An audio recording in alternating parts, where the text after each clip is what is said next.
सफ़र में आप अपने मेज़बान आफ़ताब अहमद ख़ानज़ादा के साथ हैं।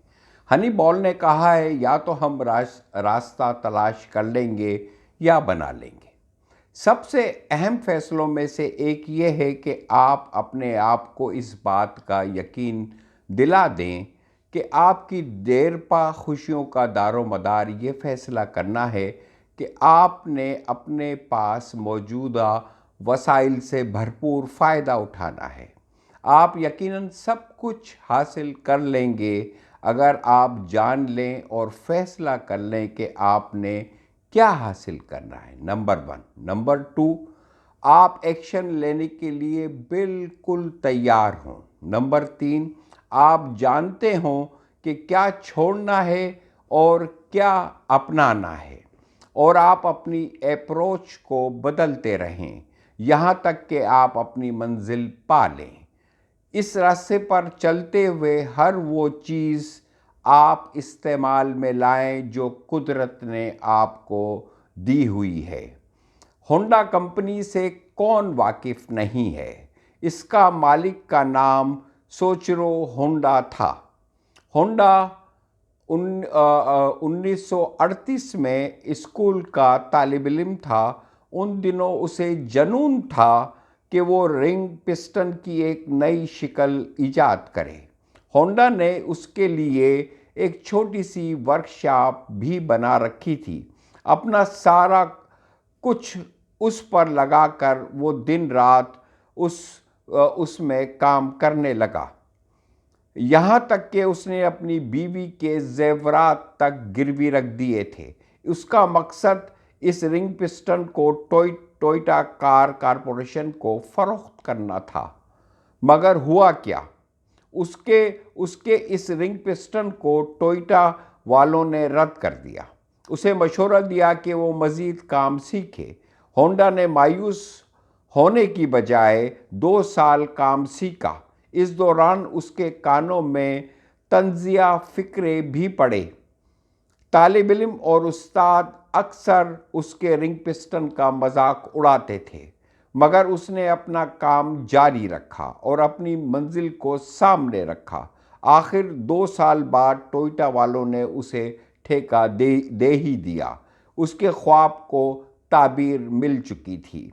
वजह उसने अपना मकसद जो है हमेशा सामने रखा और अपनी अप्रोच को तब्दील करता रहा। मगर हर एक और मसले ने सर उठाया। होंडा बड़ी वर्कशॉप बनाना चाहता था। जापान हुकूमत ने उसे कॉन्ट्रैक्ट देने से इनकार कर दिया क्योंकि वो जंग की तैयारी कर रही थी।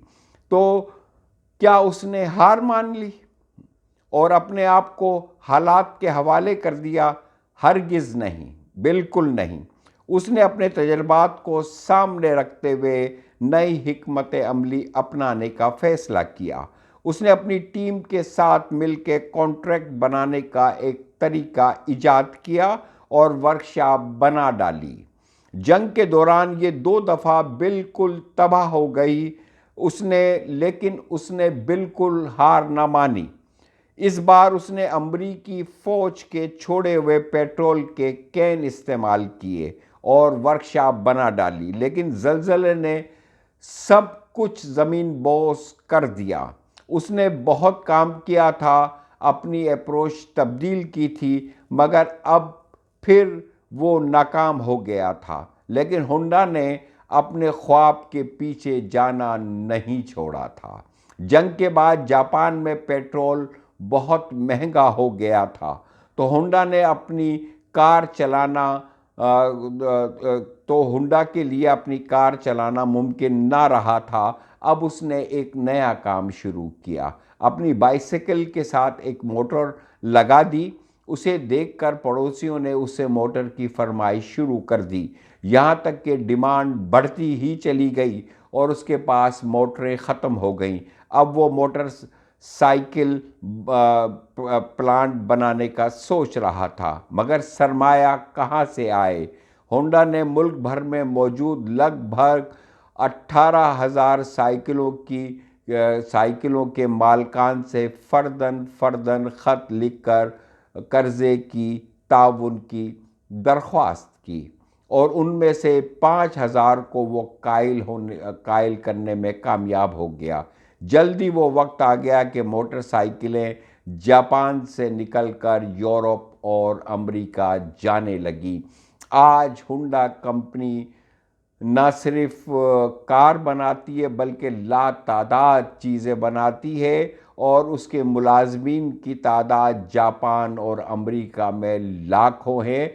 और आज होंडा कंपनी इंतहाई कामयाब कंपनी दुनिया की मानी जाती है। होंडा ने लंबी मुद्दत के मंसूबे को जहन से कभी भी मिटने नहीं दिया था। कामयाबी हासिल करने के लिए आप भी ऐसा ही करें। कामयाबी छोटे फैसले करने और उन पे कायम रहने से हासिल होती है।